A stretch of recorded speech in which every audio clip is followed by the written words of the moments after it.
If you have a podcast that you're not monetizing yet, or if you have been wanting to start a podcast and actually be able to turn it into a viable stream of income, this is the episode for you. I have got my friend and Podcasting Hall of Famer Dave Jackson in the studio with us to break down the many, many ways that you could start monetizing your podcast without sponsors, without advertisers, even if you don't have a business, and what you're going to need before you can monetize so that your podcast can actually become a real source of profit for you and not a money pit. Welcome to Insider Secrets to a Top 100 podcast. I'm your host, Courtney Elmer. Let's make your business binge-worthy. Dave, we got the legend in the house today. I'm so excited that you are here. I cannot wait to break down all things podcast monetization with you. Thanks for making the time. Oh, thanks for having me. Looking forward to it. Well, for those that don't know, you've been podcasting since podcasting became a thing. Back in 2005, you're a podcast Hall of Famer, and I know that you've seen a lot of changes through the years, but one thing that remains is the fact that podcasting can be a very viable stream of income when you know how to leverage it, except for the fact that I feel like most hosts don't know how to leverage it. So I want to get your take on that. Why is it that you think so many hosts struggle to make money with their podcasts? Because for me, it has to be a good podcast because you cannot monetize dust. It looks easy. If you think about it, if you look, we just had the Olympics and these people are flipping and flopping and hitting basket shots and all sorts of stuff. And they just make it look so easy. They're like, oh, I'm going to talk into a microphone and then people are going to give me money. And it's like, well, it's not quite that easy. It looks easy. But, even if we go back to Joe Rogan, I have a video on YouTube where I mention, that guy started in the 80s. He didn't get his first comedy album until like 7 years later. If you look at Seinfeld, he was on The Tonight Show like 9 times before he got his show. And then his show was actually almost canceled. So that's the first thing. You have to have a good show to get an audience because you're monetizing your audience. And they're going to pull out their credit card. Now, the question is that money going directly to you through a product or service, or are they going to go buy a mattress or get some therapy, or are they just going to donate or whatever it is? But the thing I think that most people find kind of frustrating is, hey, I started a podcast. I'm talking into a microphone. Nobody's giving me any money. And I always say it's plan, launch, grow. And that's the part we skip. And then we go to monetize. So a lot of people skip plan. They just launch, they skip grow, and they want to monetize. So it's launch, monetize. And I'm like, yeah, that doesn't work 98% of the time. And it's funny because we know that most people's overnight success story took 20 years, 30 years. It took a long time, yet we still expect to get those same results because we hit the publish button, because we're talking into the mic every week, just like you said. So let's talk about this. And I love that you start your book this way too, with what makes a good podcast. What do our shows need to have in place first to be able to leverage that and turn it into an income stream? Yeah, for me, I did a study of myself. So, survey audience of one. But for about 2 weeks, every time I watched or listened or read something, I would get done and go, okay, why did you watch, read, or listen to that? And it boiled down to it either made me laugh, cry, think, groan, educate, or entertain. And then kind of on top of that, if it's information that you can't get anyplace else. I was just listening to a show called All the Hacks, and he was talking about what's the best bank account. He opened up 20 bank accounts to be able to report back on this. And I'm like, reporters on TV don't do that. And so it was super thorough. And I was like, wow, that's amazing. That's a great example of information you can't get anyplace else. Or sometimes it's just you're hyper niche. So if I say I want to do a podcast about being more confident, okay, well, who doesn't want to be more confident? But maybe it's a more confident parent. Okay, now we're getting there. The people that don't have kids. Oh, what if I said more confident first-time parent? Ooh, now we're okay. Because they're like, it won't stop crying. What do I do? And then if we threw in, now you don't have to do this, but if I said, what if I said being a more confident first-time interracial parent? Now you've got people going, ooh, there's some things we need to talk about that other people don't need to talk about. And I can't get that information anyplace else. So you're going to end up with a smaller audience, but it'll be a more loyal audience. I mean, if you think about football, is it college or pro? And then on the pros, is it north or south? And then eventually you get down to the Cleveland Browns and you're like, oh, it's, everybody, let's talk about the factory of sadness that is our stadium. So when you niche down, you end up with, again, a smaller audience, but more engaged. Just that last bit about information that you can't get anywhere else. Yeah. And a lot of people are afraid to niche down. I mean, look, Dave, my podcast, when I first launched it 4+ years ago, was called The Effortless Life. I mean, are we talking about mindset hacks here? Are we talking about go and become a Buddhist monk on the side of a mountain? Like nobody knew. And it took a lot of explanation to try to convince people why they would need to listen to the podcast. So I had it all wrong in the beginning. I've had many face plants along the way. And one of the things that a lot of people also go into podcasting with, a big misconception as well. Okay, I'm going to grow this audience, which you said they skipped that part. And then I want to monetize this, and then I'm going to monetize, I'm going to get these big sponsors. I'm going to get these big advertisers. And in your book, Profit from Your Podcast, you talk about being willing to do things that others aren't willing to do. So circling back to this with the guy that opened those 20 bank accounts, what are some of the things that you've done with your podcast through the years that most people aren't willing to do that you would say contributed to your ability to be able to make that money from your podcast? Well, the first one was a mistake. I went to send out to my email list. I thought I had it set with a filter that it would only go out to 10 people. And the email was, hey, I'm doing some market research. I do this podcast for you, and I want to make sure I'm talking about the things that you want me to talk about. Click here to schedule a Zoom meeting. And it went out to my entire list. So for about a week, from about, 6 o'clock to 10 o'clock, it was just back to back to back to back meetings. So I wasn't guessing what my audience wanted. I got it, right from their mouth. And the fun thing was, and you have to be okay with this, is I'd say like, well, why do you like the show? And they'd be like, oh, you're funny, you're entertaining, and I always learn something. I'm like, great. What do you wish I wouldn't do? And they'd go, oh, nothing. Like it's fine. And then I would just sit there and smile. And eventually, they would either come up with something or they'll say, I'll tell you later. But a lot of times they would come up with something like, hey, that thing with your cat, that's kind of on my nerves. So there's that. I'm getting ready to do an episode on plugins. These are these tools that you can add to your software to take really bad audio and try to make it better. I have right now for like the past 4 weeks, I've been using all these AI tools because they look good. They smell good. It sounds good, right? Oh, just do this and it'll do your laundry and, wash your car. And what I'm asking is, okay, great. I can upload a video and it will slice it into 100 different videos I can share on Shorts. Great. But is it any good? Like, I'm not saying that it can't slice it, but is it any good? Because in the end, if you don't deliver value, it's not it. The other thing, I just got back from Atlanta. I was in Atlanta this week and I flew to Atlanta because the airline said it was $68. It was Frontier. By the time I got there, it was $232. So oops, won't be flying them again. And people said, well, why did you fly to Atlanta for a podcast meetup? It was from Podfest. And I said, because when I can tell you the eye color of my audience, I'm in the right spot.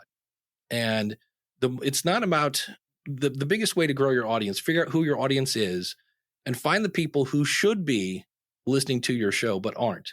And I was in a room of about 75 people that should be listening to my show. And so that's the things I kind of do. Anytime I can get in front of my audience or people that should be my audience, I always take that step. We forget that because for many of us, and look, I made this mistake too, especially early on. I was in podcasting for me. I was in it for my ego. I was in it to make my name known. And it wasn't for my listener. And I will be the first to admit that because it was the reason why my podcast struggled to grow as quickly as I expected it to grow consistently, to grow in the way that I wanted it to, and to be able to convert any listeners in any sort of monetary way, because listeners can sense that. They can sense when you are authentic. They can sense when you're here for them versus for you. And Dave, you said something a minute ago. I want to dig into some monetization stuff because there's some stuff you talk about in your book too. It's not the traditional ways to monetize. We'll get to that. But there was something you said, and it was the word value. And this word gets thrown around. I mean, value, give value, give value. How would you break that down? Given your years of experience in podcasting, what does that mean? And how do we go about providing that to our listeners? That's a great question. I'll give you an example. I was getting ready to go to church, but I just gone to McDonald's. So I had McMouth, right? I'm like, I'm going to breathe on people and catch their hair on fire. And so there's a drugstore on the way to the church that was going out of business. So I'm like, all right, good. I'll go in here and get a little thing of mints. And so I grabbed this. It was like $4.50 for a little thing of mints. And I was like, for what? And I was like, well, it's the only one. Like, this is it. This is my only. So that's a case of supply and demand. And I was like, well, it would be more the pain of catching somebody's hair on fire with my bad breath is worse than the pain of taking $4.50 out of my wallet and paying for this. So that's the value. It solves a need of some sort. And sometimes the need, it doesn't always have to be a course or a book. It could be, I just had a crappy day. My boss just reamed me all over, and I'm going to drive home and you made me laugh. That is priceless. So there are a lot of different things that deliver value, but in the end, it usually helps you in some way or another. The thing about the problems, let's talk about that for a minute, because one of the things that I talk a lot about on this show is how your podcast solves a problem for people. And people push back and they're like, no, it doesn't. My podcast is about community, or my podcast is entertainment. It's here for entertainment. And in my opinion, every podcast solves a problem. Why would you open Netflix at night and binge watch your favorite show later than you need to? Or why do we scroll Instagram at 11 p.m. when we know we need to go to bed? So let's expand on that a bit. Tell us more about the different ways that we can provide value, even beyond solving problems. Like you said, making someone laugh. What are other ways that we can connect with our audience in that way? Yeah, one of the things that I see a lot of people, I go, well, that's not working, is they will spend 45 minutes going through their episode, trying to find the perfect clip from their interview. And then they put it at the beginning and you hit play and you hear, well, I don't know. And I thought my suitcase was behind the couch. Boom, boom, boom, and the interview starts and you're like, what? And I'm like, here's a way to save you 45 minutes. You were in the interview. You interviewed that person. What was the big value that you got from that? And your audience, what are they going to get? Why not just say, hey, on today's show, we're talking with so-and-so about such and such. Wait till you hear what happened. If you think about a movie trailer or anything, you can, along the way, give them enough information to keep them engaged, but not enough to where they can tune out. I was just listening to an episode the other day. I'm in the shower. I have one of those waterproof things, and it's one of those you have to charge, and I'm listening to this podcast, and they were talking about AI. It's a show called AI Goes to College. And right in the middle, I just hear this ding, ding, ding, ding, ding, which means your battery's dead. And I was like, oh, because it was right in a spot where I was like, that's a really good sign of a great podcast. If somebody comes in and hits stop, does somebody want you to say, hey, I was listening to that or something like that? So I think part of it is the more you can keep your audience asking, I wonder what's going to happen next. That will keep them engaged, which you can then lead to, the value parts, the making them laugh, cry, think, groan, educate, whatever it is you're trying to do. But when you can keep them wanting more, or I wonder what's going to happen next. If somebody says, hey, on today's show, wait till you hear what happened. I was in the attic and I found an old Rembrandt painting from my grandma. I'll tell you about it in a second. Well, you just told me about it. Whereas if I said, hey, this week on the podcast, wait till you hear what I found in my attic. Okay, now you have to leave a little bit of a tease for them to kind of want to keep going. So I think that's part of it in terms of delivering value, in terms of engaging them to want to stay. That's really wise. Opening that hook. It's why when we do binge watch Netflix, at the end, there's some big cliffhanger, and you're like, oh, I got to wait a week for the next show to come out. Or if it's on demand, you're going to watch the next episode right then and there. And it keeps them engaged. And I think we'd both agree, Dave, that value is a prerequisite to be able to monetize an audience. Circling back to monetization, a lot of people tend to think, okay, I'm going to grow my audience really big. I'm going to get some sponsors. I'm going to get some advertisers. I'm going to be set. Maybe I'll be able to do this podcasting thing full time. But there are a lot of other ways to monetize a podcast. You speak about over 20 of these in your book. And so let's talk about that and dig into why sponsors and advertisers are not some of the most viable ways to monetize a show right out the gate. Yeah, because when you first start, you don't have an audience. So, that's the biggest hurdle. But you can find that niche audience. I'll give you an example. Jillian Michaels is this trainer. She was on a show called The Biggest Loser. She's famous. And she had a podcast and then stopped. And she went back to the TV show. And so I started the Jillian Michaels fan cast. So when people typed in Jillian Michaels, there was this guy. And most people figured out pretty quickly that I wasn't Jillian Michaels. But the poor woman put her name on everything. I'm a big fan of hers. I like the way she's kind of a no-nonsense person. And I would say, she released this product or whatever it was. And almost all of those were affiliates. And my favorite was she put out a new book. And it was the first book that she'd ever actually read herself. And so I had a bunch of people who loved Jillian Michaels. It was the first time she did this. And when they used my affiliate link for Audible, I think I made $10. something like that. But I got like a 4-figure affiliate check because all those people are like, oh my gosh, Jillian put out this book. So affiliate stuff can really come in handy. I used to have a weight loss show, and a lot of people, there's a really popular app called MyFitnessPal, and I found this one called Chronometer, which does everything that it did, but it was cheaper and better. And I think I make, I don't know, $1.50, something like that. But I get 3-figure checks because I've got a decent size audience, and also I use it. So if you want to start with affiliate marketing, look at what you use, see if there's an affiliate program for it, and then talk about it like it's a sponsor on your show. So there's that. If you're going to do any kind of donations, you just have to ask for them. And by that, I mean not once. Like, hey, and I hear people say things like, especially if they want to promote their show, they're like, hey, like kind of, if you like, you don't have to, I don't know, but like maybe kind of my website.com. And I'm like, what was that? But if you say, hey, we're at the end of the show today, we talked about topic X. Do you know somebody else that likes topic X? Could you do me a favor? They're going to love you. They're going to think you're brilliant. So you're going to win. I'm going to win because I'm going to grow my audience, or just tell them to go to my website. And so slowly, specifically, and confidently do that, and do the same thing with, if you're asking people, if you are selling a product, people, when they go to sell, get all just weird. And I had a friend of mine, and she said, yeah, I feel like an old car salesman. And I go, from like the 70s? And she's like, yes. And I go, let's think about that. That person is trying to sell you a bucket of bolts. And she's like, yes. And I go, so your podcast is a bucket of bolts? And she said, no, I worked like 10 hours on this thing. And I go, okay, so this is helping people? And she goes, I sure hope so. I believe so. And I go, so you're not selling, you're helping. And she goes, well, yeah. And I go, and it's not a bucket of bolts. It's valuable. And she goes, yeah. And I go, so why are you stopping yourself from helping your audience? And she just looked at me and she goes, you're good. Okay, I get it. So it's a lot of different ways. There's affiliate marketing, there's donations, crowdfunding is another one. The thing I always think is funny is when the reward of the crowdfunding is, you're going to get the stuff that we were going to throw away. And I'm like, that's not really, I'm not sure if I want to open up my wallet for that one. It should be something valuable.